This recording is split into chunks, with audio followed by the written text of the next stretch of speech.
Elise was my only thought. I meant nothing but to have her.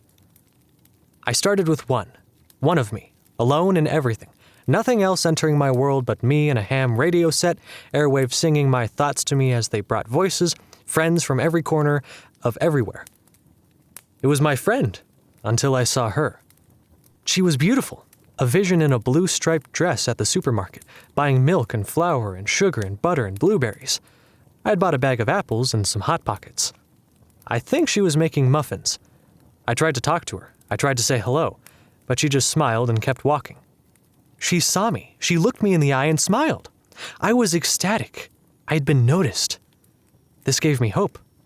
I used to read books, manuals, scribblings on bathroom walls and sewer tunnels about time and space and holes and loops and exceptions to causality's restrictions, about nuclear munitions and tachyons singing the music of unreality at the tops of their lungs, which are metaphorical, of course.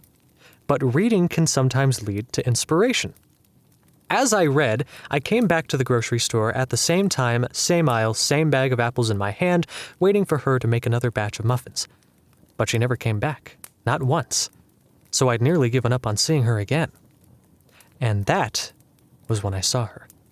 I hadn't had any clue where the courage came from, whether it was the song in my head or the smell of her shampoo or the bag of apples in my hand or the fact that I needed to make this decision quick because I needed to go to the bathroom, but I did it. I asked her to join me for coffee. We hit it off immediately.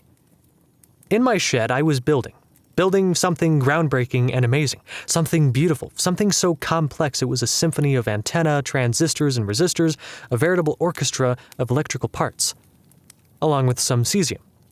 I knew it would work, even though nobody said they could be reproduced. Nobody said anything about making them outside of an explosion, and even then, they were only born for a fleeting second and then died.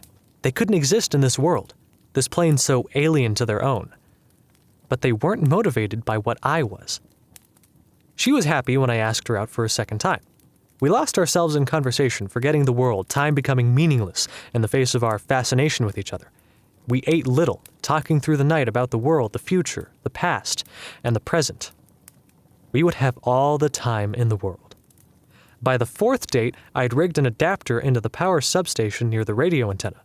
I'd tell her to come with me to see the view, invite her out to watch the sunrise. She was from here. She knew how mind-boggling a sunrise over wheat fields looks. By the fifth, it was almost ready. By the sixth date, I told her to meet me at the radio mast at 5 a.m. Things were in motion. I had set everything up according to plan. All that remained was for me to tell her the words I'd prepared. The words telling her I loved her more than life itself. The words she'd have forever to hear. She showed up. The first thing I did, the last thing I did, and the only thing I'll ever do was kiss her. Then hit the switch.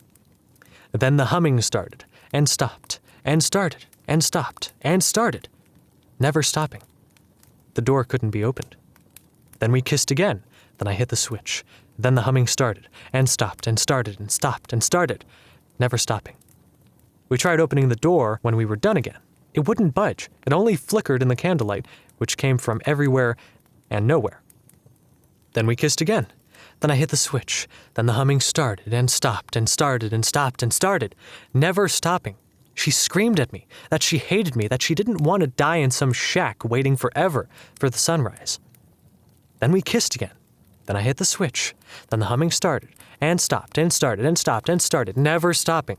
I told her it would be all right, that we'd get home somehow. We'd get home soon. Then we kissed again.